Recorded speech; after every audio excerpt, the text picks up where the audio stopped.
Welcome back. So today is Sunday, but I do not have a project for you today. I thought instead we would talk a little about Etsy's new program. They call it Star Seller. And spoiler alert, I am not a fan. I find this strange. But also, as I mentioned yesterday, I have an awful lot of footage from past purchases, especially at Bedford, and I wanted to start to clear out those files so you could see some of those purchases too. Additionally, I have a project idea I wanted to share with you, and I got this one when I was at Lutz Antiques last week. So, we do have some stuff, just not a project. And I will see you in a minute.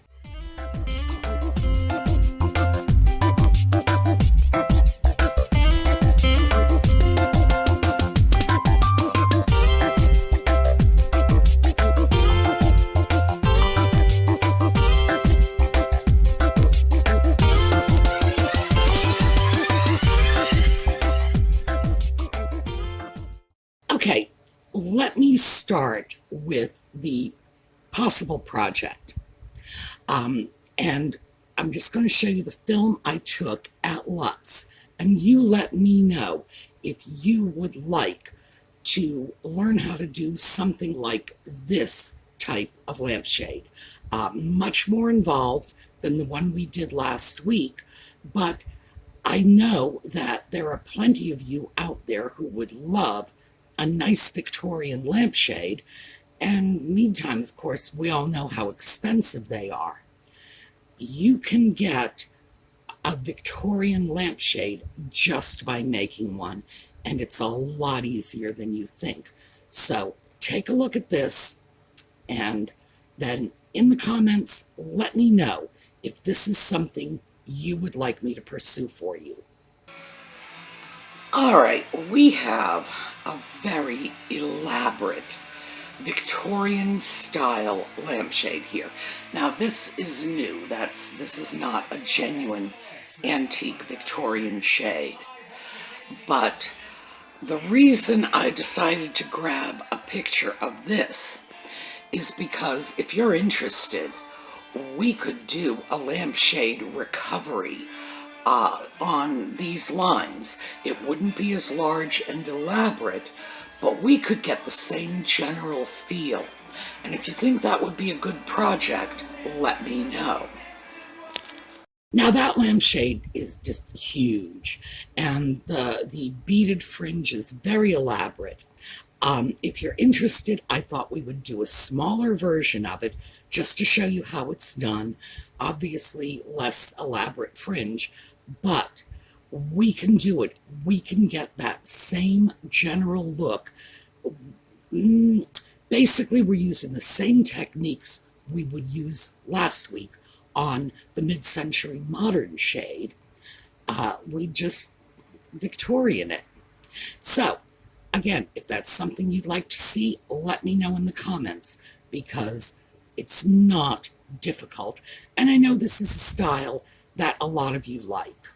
All right, next up, Etsy and the Star Seller. Etsy has this new program called Star Seller.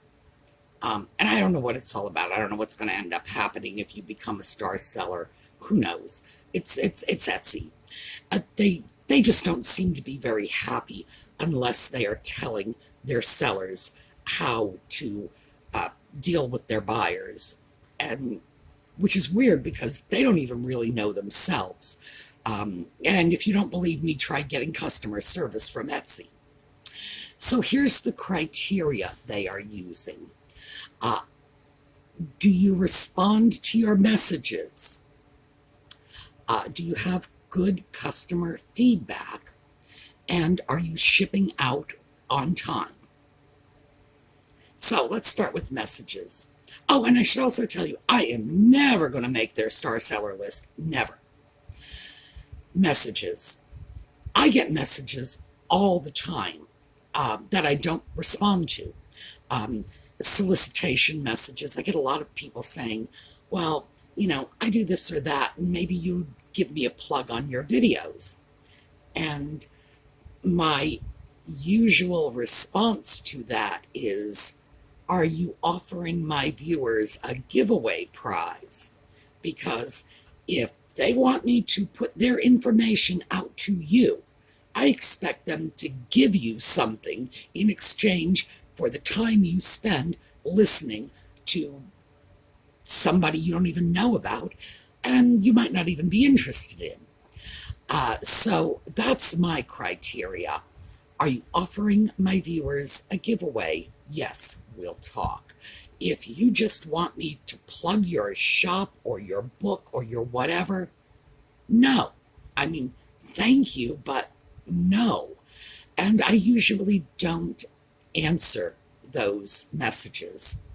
And the reason I don't is because it's the amount of time it takes to structure a polite response to a request that probably should not, motorcycle, that probably should not have come to me in the first place is not worth it. It's just like, no, I don't want to engage them in a dialogue. Thank you. I'm happy for you, whatever you're doing, but I'm not going to involve my YouTube viewers in this unless you're going to give something to my viewers. So I usually don't answer those. And also, one of the things I discovered on eBay, so I discovered this a while ago, if you have an open message, eBay will tag the item. So, and it will say unanswered message. Now, someone will ask you a question, for example. You answer the question. They're a polite person. They come back with, thank you. That's an unanswered message. You go back with, you're welcome. They may come back with something else again, too. Because polite people feel they need to acknowledge your correspondence. You know, it's like you write back and say you're welcome, and they think, oh, I need to thank her for replying. They just do it. So usually somebody says thank you, that's where it ends. And yes, that means the customer has made the last response, but you have to know when to end a conversation too. So, no, even if it weren't for all these solicitation questions, or sometimes people will make video comments. They'll write it into my Etsy shop and say, I wanted to comment on your video. Sometimes people just write in for, I don't know, whatever. And these things don't require responses. My message response rate, by the way, is something like 71%, which is appallingly low until you consider that of that 71%, about 90% of that correspondence is, will you plug this or that on your YouTube videos? So, oh, and sometimes it's totally off the wall, like, we'll redesign your website. But no, thank you. You know? So, no. But is that the mark of a good seller? Someone who responds to every message? Well, here's the thing. That response can be, go jump in a lake. Etsy doesn't care what you say to them, just as long as you say something. So that's kind of foolish, given the fact that a seller who is fundamentally antisocial and wants to tell people to go shove it can actually do that and qualify as a star seller because of their message response rate. I wonder if it even occurred to them. Feedback is another one. And even though like 71% on messages, now I'm like 100% on feedback, half your customers don't leave feedback to begin with, and you just have to adjust yourself to that. When I first started selling on eBay, I would get nervous when people didn't leave feedback. After a while, I realized, no, a lot of people don't. They really don't. If they're happy, they go on with their lives. If they're not happy, they'll let you know. So feedback, no, it's not a reliable indicator, because far too many people, like I say, they feel they've let you know they are happy because they haven't written back saying, why did you send me this garbage? It's nothing like what I saw in the picture. And the final one is shipping time. And here's where it gets really interesting. Do you ship on time? Well, for me, I have a 1 business day rule. If the order is received, it goes out next business day, which means if the order is received at 11 o'clock at night, it counts as the following business day, which normal human beings understand. They get that. They know what a business day is. Etsy doesn't. And also, Etsy will expect you to ship out on mail holidays. You know, like the Friday before Labor Day, they will say this needs to go out on Monday. Like, yeah, how's that going to happen? So, no, even though I have a very good shipping time, my numbers are not 100% on that. And I don't really have a concern about that because it's not as if packages are going out late. But here's the other side of that. If I told Etsy I wanted a 2-week shipping time, that'd be fine with them. So I could wait 10, 12 days before shipping out a package and still 100%. So I think their criteria is crazy. And like most of what's going on with Etsy, because fundamentally it is so subjective. You know, it's you go on Etsy, you do a search, and you're looking for airplanes, for example. That's what came to me. And a seller is selling, big pens and decides to write airplanes in the description. Their big pen is going to come up on airplanes. I've seen people intentionally do things, and the crazy lamp lady had a very serious problem with this. People would put crazy lamp lady in the search boxes. That was part of their product description. And so if someone went to Etsy looking for Jocelyn's shop, they were finding all of these people coming up because they were putting crazy lamp lady. Etsy refused to do anything about it. Well, they lost in the end because Jocelyn took her business over to eBay. And I don't blame her. It's just, that was outrageous, and eBay doesn't tolerate that sort of thing. You can't hijack other people's customers. That's wrong. Etsy doesn't care. So the fact that they give the sellers complete latitude and don't do anything to police even obvious abuses like that means that if a seller writes a message back to a customer, like I say, go jump in a lake. They can do that. Doesn't matter. That's message response. If they say their shipping time is 2 weeks, they mail the package out in 12 days, which most of us would consider to be very tardy shipping. They're still on time.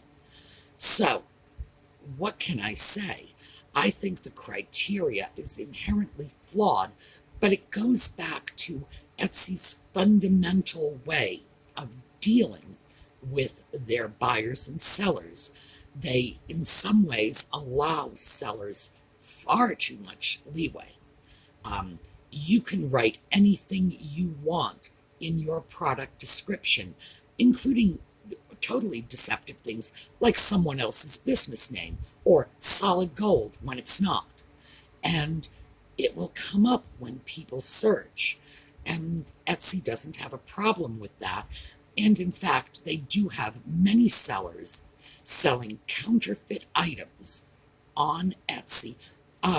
Go check out Pandora bracelet beads sometime and look at how many counterfeit Pandora sellers come up. And I don't mean just people selling beads that fit a Pandora bracelet. People who are saying this is an official Pandora bead when it's not. They do nothing about that. So ultimately, I see this as just an extension of Etsy's sort of laissez-faire attitude. I suppose as a seller I shouldn't complain, but I'm not just a seller. I'm a buyer too.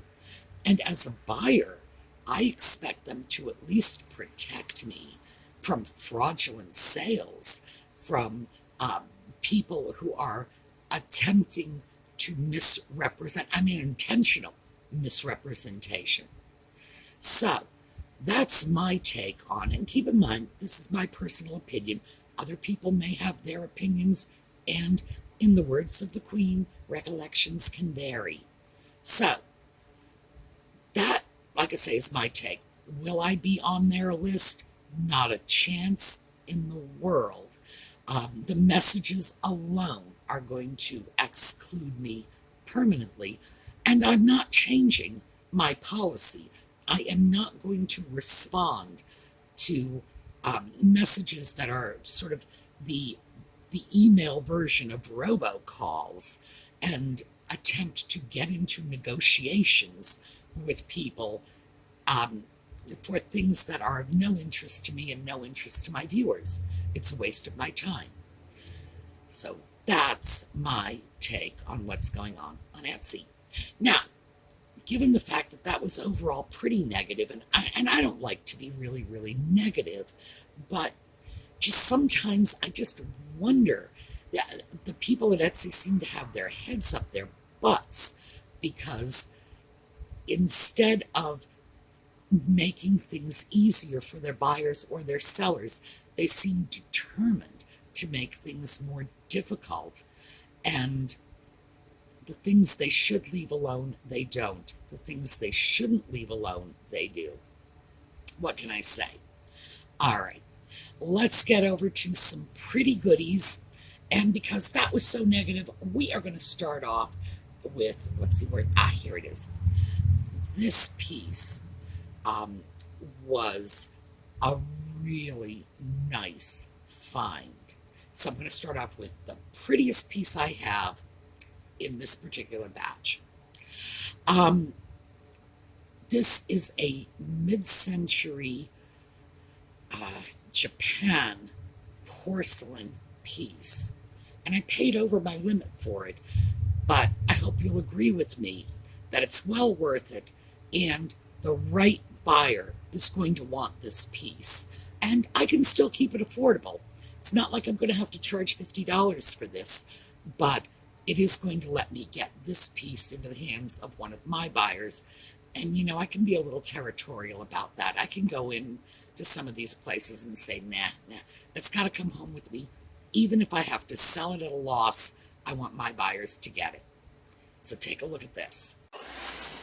Okay, this is one of those purchases I really know I shouldn't make. It's $12.50. But it is a beautiful mid-century piece that is just gorgeous orange lusterware. Noritake, condition is excellent. So, yeah, mid-century pieces are very hard to find, and I can't resist, frankly. So, it's coming with me, even though it's over my price limit. Well, I thought that was just stunning. At $12.50, it wasn't so far over my price limit that I was worried about it. But it's a small piece, Japanese lusterware.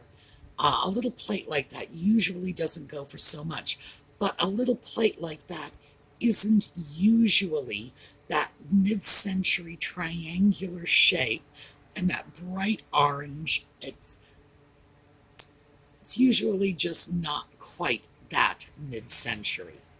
So, I'm glad to get that one. That was a cute piece. Yeah, I'm not going to take a loss on it, but I'm probably going to end up having to sell it at cost. But like I say, I will do that.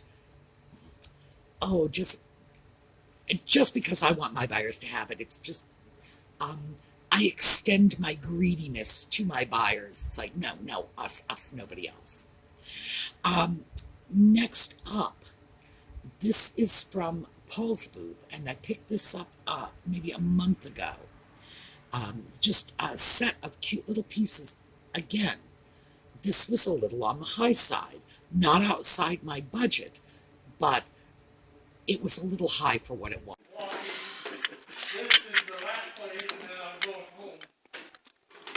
Wandering through Paul's booths, and this one is one of his bookcases on the second floor. I found these. It's a set of 3. They're probably intended as butter pat dishes. Pretty unmarked. I'm not sure if I would guess them as Asian or European. Really don't know. $9 for the 3. I am taking them because these are probably going to go in Tidbit trays. They're not big enough to really be useful for holding anything, except maybe, horseradish or wasabi, something you'd put out a very small amount of. But it's enough to make the upper portion of a Tidbit tray go from dull to rather interesting. So, for $9, yes, taking them with me. 3 little, I'm assuming they are butter pat dishes. Now, one of them is perfect. The other 2 have little nicks, but I'm going to have to fill those little nicks in. At $3 a piece, especially since 2 of them were nicked, I thought it was a little high. But as I mentioned before, Paul likes certain price points. $9 is one of them. And I liked those plates. I think they will do very well on Tidbit trays. And if I have to do a little bit of repair, oh well, so be it. But I don't know.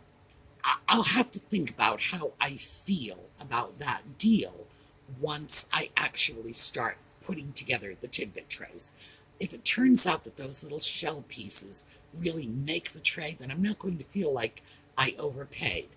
But if it turns out that they're not adding that much, I might. On the other hand, since it's coming from Paul, I can never feel like I'm overpaying because I get so many good deals from him that, gee, if I end up paying $2 more for something than I think it's worth, what's the problem? We'll just chalk that up to, I got Ezra the stove for $165. And 6 months later, I saw a stove in considerably less premium condition, let's just put it that way. That went for over $400 at auction. Same stove. So, I'm sorry, almost same stove. Didn't have the beautiful Art Deco embossing on it. So, yeah, Paul's got a lot of credit with me. So, I still thought they were nice pieces, and I do look for unusual pieces, especially to use as Tidbit tray toppers. The pieces that aren't really going to be used to hold anything substantial. They're just going to give a little more decoration to the tray. So, next up, this came from the pig booth. Now, and I feel I need to say this because it's a booth where they sell pigs. It's not like it's a filthy booth or anything like that. They just happen to have an awful lot of pig-related stuff in there. So, this came from the pig booth. So we are back at the pig booth, and I found this little piece. This is a watering can, and it's $6. It's marked China. It's a relatively recent piece. Vintage, not really old, but it's got this wonderful American country look to it. And as I mentioned before, I don't think I'm really doing enough to meet the needs of my American country buyers. So for $6, yeah, I'm going to take this because, quite frankly, when I do put American country items in my Etsy shop, they last about 35 minutes and then they're gone. So that's a market I really need to pay more attention to. So this was part of my push to get uh, more American country style items because they always sell quickly. This one was made in China. It was only $6. Has a beautiful American country look to it. Not very old, a reasonably modern piece, a vintage, but not antique. So that was sort of this is going to go up. I got it for a low price. I can sell it for a low price. But somebody who likes American country is going to be happy to have that. But of course, while I was at the pig booth, I found some pigs. Well, pig booth still, obviously. This is an adorable little set of salt and pepper shakers. Not very old. Vintage, certainly nowhere near antique, but very cute. $4, oh yeah, cute sells, so I'm taking them. So I couldn't resist those little pigs. They're just too cute. And even though they are not really old, and they're not marked, so I don't know where they came from, they remind me a lot of traditional European folk art pieces. The dollar horses in Sweden, the horses that are just gaily painted, and Germany, Bavaria, Austria, Switzerland, all of those countries have traditions of brightly painted little animal figures. And that's the thing that appealed to me about it. But of course, if you're going to find pigs, it's going to be at the pig booth. So keep in mind, that's the only reason I refer to it as the pig booth. It's actually very clean, very orderly, and their items are very tidy. You don't go in there and pick up dirty stuff. So it just, for some reason, they have pigs. Go figure. All right, so that's what I have for you today. Remember, let me know about the Victorian shade. Do you want to do that? We can if you want. And also, I am open to other ideas. Do you want to do an Art Deco lampshade? Do you want to do a steampunk lampshade? This is just basically taking old shades, the shades you have in your basement, in your attic, in your garage, or sitting on the lamp that you don't like, and turning them into something you do like. And there are so many ways to do this. So let me know if that appeals to you. All right. Have a terrific week. I will see you all next weekend. And Thursday nights if you want to tune into the Just Chatting. We are going to take a look. I haven't decided which slideshow we're going to look at on our way out. I'll find something peaceful. I think peaceful would be good going into the weekend. All right. I will see you all later. Have a terrific day.